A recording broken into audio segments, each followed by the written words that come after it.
referees have it out for the Fever. Now, they've been struggling throughout the league, but it's just something special. When they referee the Indiana Fever game, they make it their business to alter the game. That's exactly what they have been doing. And me personally, that is what they've been continuing to do since Caitlin Clark got here. It's just something about them having this buzz. They do not want the buzz on the Fever whatsoever. And Stephanie White definitely talked about it in the press conference. She's probably going to get fined, man. Let's roll the footage. Do on the court. I think we shot ourselves. A troubling pattern has emerged regarding the officiating decisions affecting the Indiana Fever throughout this season. The recent contest in Atlanta showcased yet another disappointing display where questionable calls seemed to derail the team's momentum during crucial moments of the game. The inconsistent whistleblowing during the opening period appeared to drain the energy from Indiana's squad, creating an uphill battle that persisted throughout the remainder of the match. This trend of problematic officiating has become increasingly noticeable whenever the Fever takes the court, particularly since the arrival of their star rookie sensation. There appears to be a deliberate effort to diminish the excitement and attention surrounding this franchise. The timing and nature of these controversial calls suggest more than mere coincidence, pointing toward a systematic approach to limit the team's success and popular appeal. Shot ourselves in the foot to start things. We didn't give ourselves a chance defensively sometimes and be able to get what we want. I think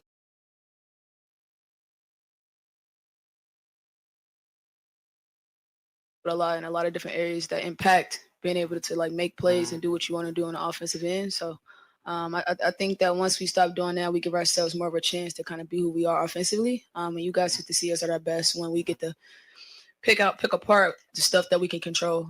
During the post-game media session, head coach Stephanie White addressed these concerns directly, likely risking potential disciplinary action from league officials for her candid remarks. When discussing the team's performance, White acknowledged early self-inflicted wounds that prevented proper defensive execution and limited offensive opportunities. She emphasized how various controllable factors impact the ability to execute plays effectively and reach peak performance levels. The coach highlighted how seemingly minor elements like turnovers and loose ball situations significantly influence game outcomes, despite receiving less attention from observers and media members. Failing to manage these details ultimately leads to defeats. Regarding the most significant challenges during the second and fourth periods, White pointed directly to foul calls as the primary disruptor. Pick apart the stuff that we can control. I think the turnovers, 50-50 balls, all that kind of stuff that kind of impact the game in small ways that a lot of people like you guys don't want to talk about. It impact the game hugely. And when you don't do those things, it kind of, you lose. So. Steph, kind of similar question, but what did you think was the biggest downfall in the second and fourth quarter for you guys? The fouls.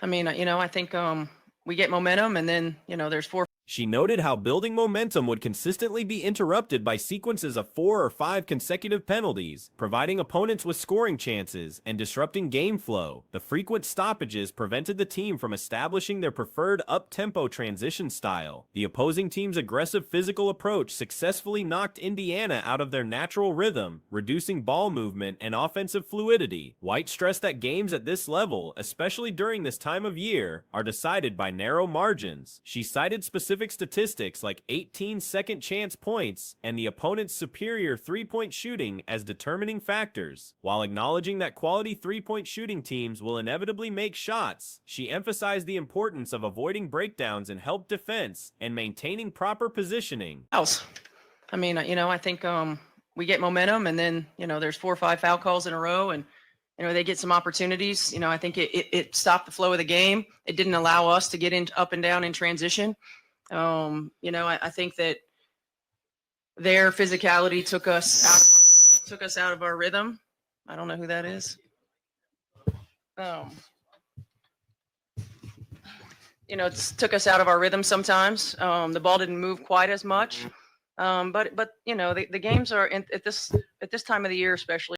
The coach identified issues with unnecessary rotations, poor closeouts, and passive switching as areas needing improvement. She praised the opponent's speed, length, and ability to extend possessions while creating offensive rebounding opportunities even after strong defensive efforts. Despite the frustrations, White expressed satisfaction with the team's competitive spirit and confidence in their ability to perform better in the upcoming home game. Addressing the challenge usage during the first half, White described the situation as extremely frustrating, particularly when both challenges proved successful. She characterized this as part of an ongoing pattern rather than an isolated incident, emphasizing the need to adapt strategically while maintaining discipline to avoid compounding the problem. When asked about defending the opposing team's star player, Indiana's defender acknowledged the difficulty of the matchup. Time of the year especially, but mostly all the time, it's the margins. 18 second chance points.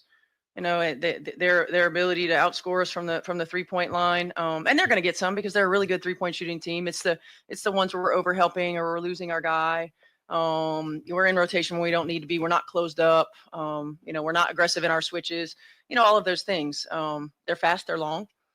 They make you work throughout entire possessions. Offensive rebounds that we gave up at end of clocks, or when we played. She described her opponent as a versatile scorer with excellent length, athleticism, and physicality who can produce points at all levels. The constant movement and effective use of screens make the assignment particularly challenging. The defender expressed appreciation for the competitive challenge while emphasizing the team's collective approach to containing not just one player, but the entire opposing roster through coordinated 5-person defensive efforts. Looking ahead to the next contest, team leaders emphasized the importance of being the aggressor from the opening possession on both ends of the court. They stressed the need to establish early impact rather than allowing opponents to dictate the game's tone and rhythm. That we gave up at end of clocks, or when we played really good defense.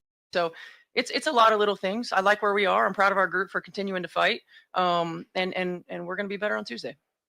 Yep, just talking about the fouls, obviously you had used both your challenges in the first half, and it seemed like the tensions boiled over in the fourth with those technical fouls. Just how frustrating was that today? It's very frustrating. Very frustrating. Nobody likes to use their challenges in the first half, especially when they're successful.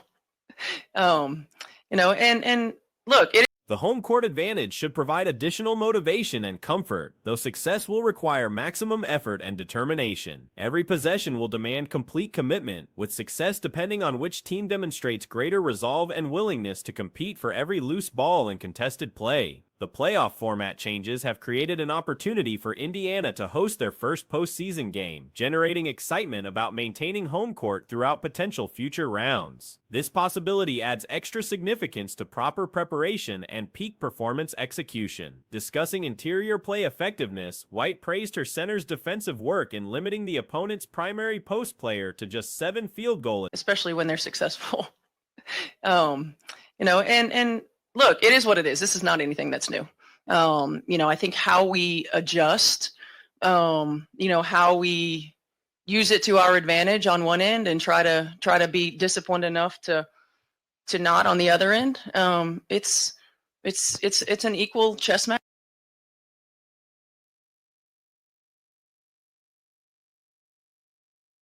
How we get an advantage. This question is for Lexi. Just guarding right. She acknowledged the difficulty of defending all 5 positions against a team that spaces the floor effectively and maintains constant movement. Certain offensive concessions become inevitable against such versatile opponents, making it crucial to maximize difficulty on every possession. White identified 3-point defense as generally successful, but noted the need for better offensive counterpunching and reduced free throw opportunities to maintain game flow and rhythm. The second half offensive struggles stemmed from excessive ball stagnation and insufficient side-to-side movement. The team became too focused on immediate scoring opportunities rather than working through multiple actions against a disciplined defensive unit. Just guarding Ryan Howard, what makes it such a difficult, matchup between the two of you? Yeah, I mean, she's a great player. She's long, she's athletic, she's physical. She can score at every level. So, I mean, it's a challenge. You have to be locked in the entire possession because she's continuing to move. And I think she also does, a great job using ball screens, using off-ball screens. She's a good player, and there's a reason, she's as good as she is. And it's exciting for me to get to compete against her, and I love the challenge. And I think our team does a great job at Consistent 40-minute execution requires persistent ball movement, both horizontally and through interior touches, to create proper defensive rotations. Taking available open shots, regardless of current shooting success, remains essential to avoid hesitation and maintain offensive aggressiveness. The pattern of officiating inconsistencies continues to raise questions about competitive balance and fairness within the league, particularly regarding high-profile teams and players who generate significant fan interest and media attention. The effort was present, but execution remained lacking throughout this contest. Indiana suffered a significant defeat, falling by 16 points after holding just a 5-point deficit entering the final period. 7 for 33, and we lost by double digits. They combined 11 for 33. 11 for 33. It didn't matter.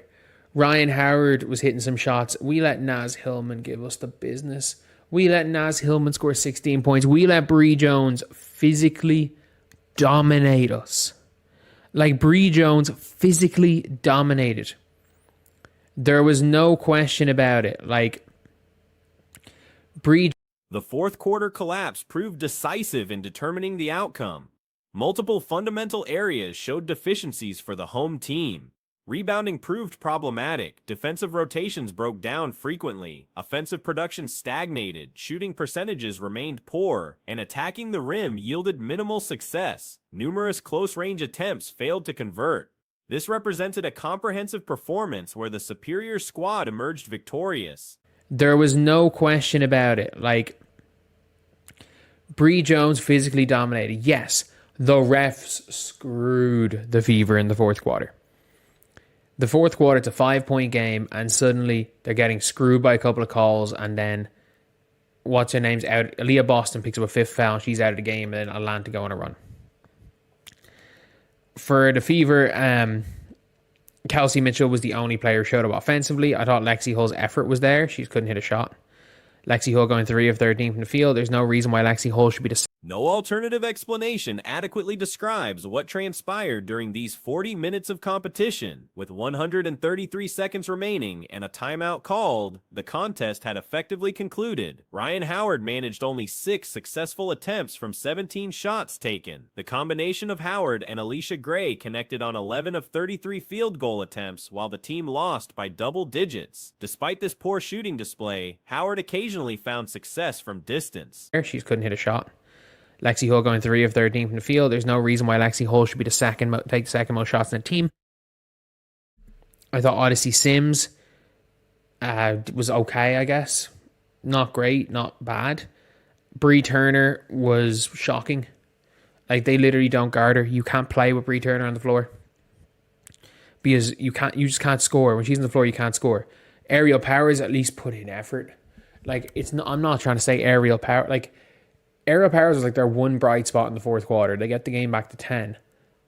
Naz Hillman exploited defensive weaknesses, accumulating 16 points against minimal resistance. Bree Jones established physical dominance throughout the game, controlling interior battles and creating advantages for her teammates. The physical superiority became undeniable as the contest progressed. Official decisions significantly impacted the fourth quarter proceedings. Several questionable calls shifted momentum when the deficit stood at 5 points. Like, Aerial Powers was like their one bright spot in the fourth quarter. They get the game back to 10. Aerial Powers is gone from the game. Suddenly it's 16. It's 16 points. Like, Bree Hall's in the game right now. Bree Hall and KK are in the game right now. What is Bree Hall doing? Wait, she got to the line? Okay, we just got a bailout call right there. But the referees screwed us. Like, there was a possession where I think it's a 3-point game. Aaliyah Boston received her 5th personal foul, forcing her departure at a crucial moment. Atlanta capitalized on this absence with an extended scoring run. Kelsey Mitchell provided the lone consistent offensive contribution for Indiana. Lexi Hall demonstrated strong effort despite struggling with shot selection and accuracy, converting only 3 of 13 field goal attempts. Hall's shot volume seemed excessive given her inefficiency throughout the game. I think it's a 3-point game. This is it early? Isn't it late in the third? It's like a 3-point game. Kelsey Mitchell Ryan Howard falls over. It's called a foul. Kelsey Mitchell then gets called for a foul. Naz Hillman hits a 3. And then a possession later, Lexi Hull's going for an offensive rebound and Ryan Howard just chucks her onto the ground. No call. And then they come down. Aaliyah Boston gets a foul. It is what it is. But I should have been 2 free throws for Indiana because they were in the bonus. Odyssey Sims delivered an adequate performance without reaching exceptional levels in either direction. Bree Turner's struggles became particularly problematic as opponents essentially ignored her defensively. Turner's presence on the court created significant spacing issues, making offensive execution nearly impossible. Aerial Powers contributed meaningful effort during her minutes on the floor. Powers represented the team's brightest moment in the fourth quarter, helping reduce the deficit to 10 points before her removal from the game. Free throws for Indiana because they were in the bonus at that stage. Suddenly, that's like 2 possessions later, suddenly it's a double-digit game out of nowhere. And then, I can't remember who it was, somebody just yanked Shea Petty off the ball and it was nothing.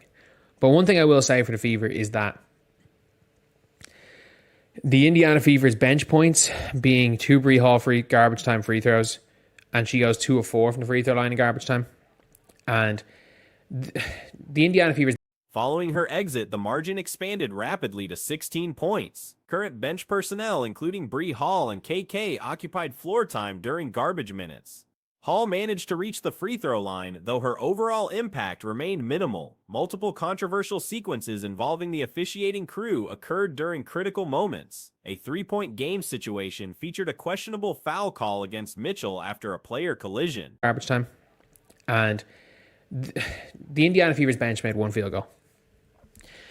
The Indiana Fever's bench made 1 field goal. Shea Petty is not good enough. She's just not good enough.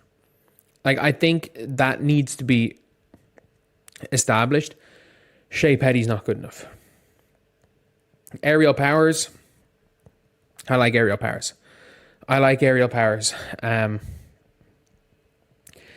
KK and Bree Hall aren't going to play. Bree Turner is not good. Mitchell subsequently received a defensive foul call, allowing Hillman to convert a 3-pointer. During the following possession, Hall pursued an offensive rebound but was knocked down without a foul called. Boston then picked up another personal foul, though Indiana should have received free throws due to bonus situations. These sequences transformed a competitive game into a double-digit deficit within moments. Additional contact against Shea Petty went uncalled, further frustrating the home team's efforts. Bree Turner is not good enough. She's not good enough on offense. She's just not good enough. And for me, that's just the way I look at it. Like, she's not good enough. There's a lot of players on this team that are just not good enough. That are not good enough to be competitive players on a playoff roster. And that being said, like, I said earlier today in my preview that the Indiana Fever were going to get swept. And people were like, the Indiana Fever are making the finals. And I'm like, how the hell do you think the Indiana Fever are making the finals? They literally do not have...